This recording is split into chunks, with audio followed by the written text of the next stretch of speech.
Our 10th visit brings us to one of the strangest of the 17 principles of success, because it is the principle which makes it possible for you to convert into an asset every adversity, every disappointment, every defeat, and every failure you meet with from now on the remainder of your life. Yes, the principle of learning from adversity makes it possible for you to transmute all your past failures and mistakes into an asset which will help you achieve outstanding success in the future. At the very outset of this visit, I wish to call your attention to an important fact which may give you immediate possession of the great master key to success, namely, that your positive mental attitude is the only means by which you may convert adversities, defeats, and failures into assets. It seems to have been intended that everyone should experience adversities, defeats, and even failures as a part of nature's method of disciplining people to learn how to take possession of their own minds. But the Creator very wisely provided everyone with the means for converting these experiences into benefits of a priceless value, the means being our privilege of maintaining and directing a positive mental attitude. Despite the benefits which we may get from adversities and unpleasant experiences of every nature, no one desires to meet with these experiences.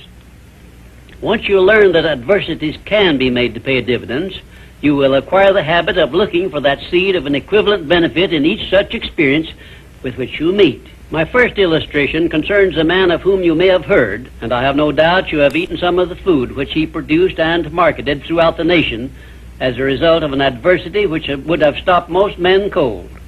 The man was Milo C. Jones, who owned a small farm near Fort Atkinson, Wisconsin, on which he made only a fair living until he was stricken down with double paralysis, which deprived him of every portion of his body except his brain. In this hour of his greatest adversity, Milo C. Jones used his mind, took possession of it for the first time in his life, perhaps, and out of that mind came the idea of raising hogs and converting them into little pig sausage.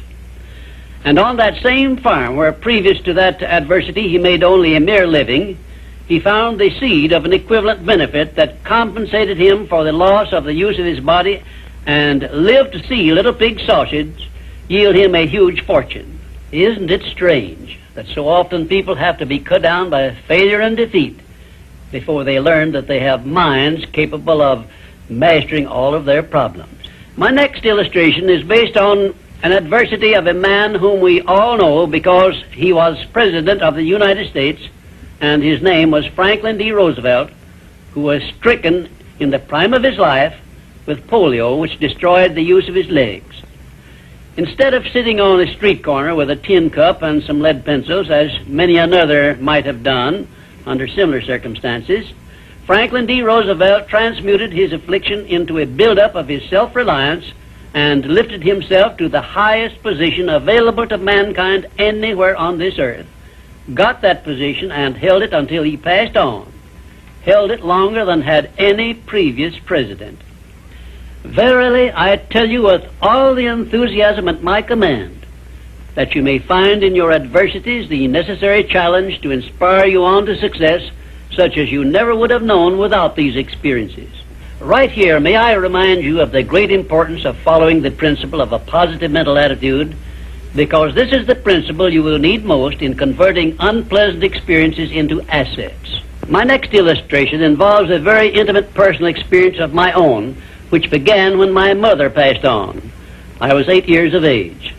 I know that the loss of one's mother at any age usually is regarded as an irreparable loss which offers no possible benefits. But even in the loss of loved ones, we may find that there is a seed of an equivalent benefit. I found that seed in one of the most wonderful persons I have ever known when my father brought home my new mother. It was she who inspired me to prepare myself for the opportunity I was to receive later in life when I met Andrew Carnegie and received from him the commission to organize the world's first practical philosophy of personal success. Had it not been for the loss of my mother, I would not now be having this visit with you, and my books would not now be serving to help millions of people throughout the world to find their places in life. Nothing is ever so bad or so unpleasant that it may not yield some benefit if we keep a positive mental attitude toward the experience and make it a habit to look for that seed of an equivalent benefit.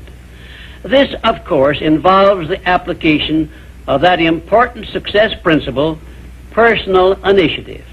Now I come to an illustration which involves our great American way of life and all the personal freedom and opportunities we enjoy under our way of life. And it begins with our defeat of the British in 1778. Probably every Britisher believed that the loss of the American colonies was an irreparable loss which offered no possible benefits.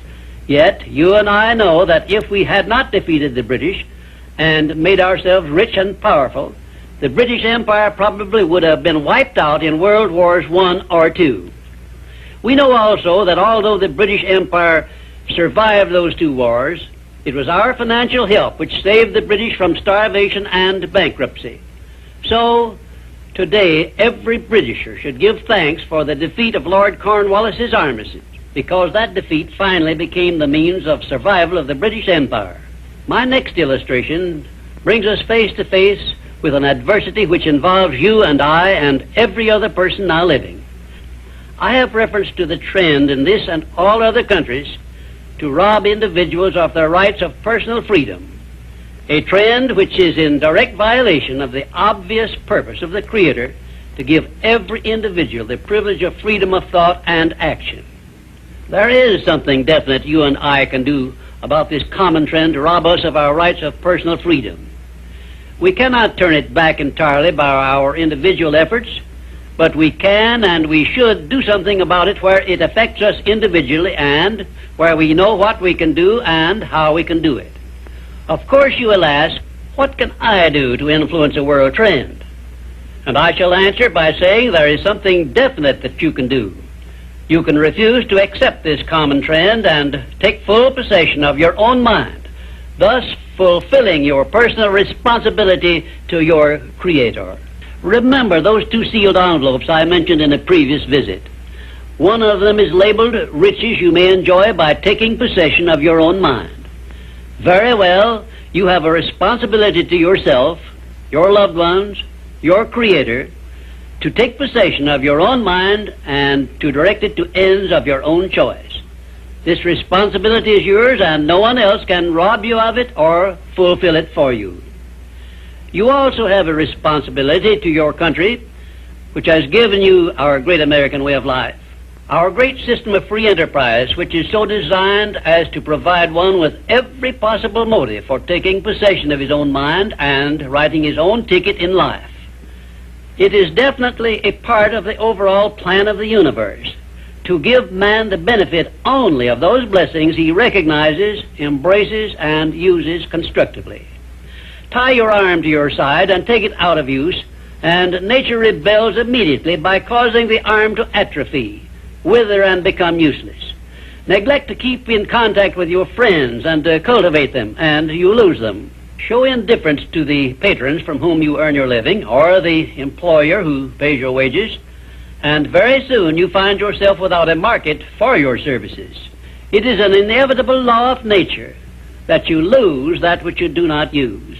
And of course this applies to the use of your own mind, the same as to everything else. And we who so often boast that we are citizens of the richest, the greatest, and the most powerful nation civilization has yet produced, will do well to remember this law, through which we lose that which we do not properly use. In this visit, I have brought you what may be a surprise, or even a shock, by introducing this great principle of profiting by adversity. If you are ready for this principle, you will embrace it at once, and never again, as long as you live, will you brood over unpleasant experiences without knowing full well that your efforts could be better employed by searching for that seed of an equivalent benefit which is available in those experiences. Now, before I conclude this visit, I shall give you this assignment which, if you carry it out sincerely, may well bring you a new birth of opportunity such as you never dreamed of experiencing. Go back into your past experiences, study each adversity and failure you may have experienced, and look for that seed of an equivalent benefit you had not before discovered, and you may find yourself richer than you believed yourself to be.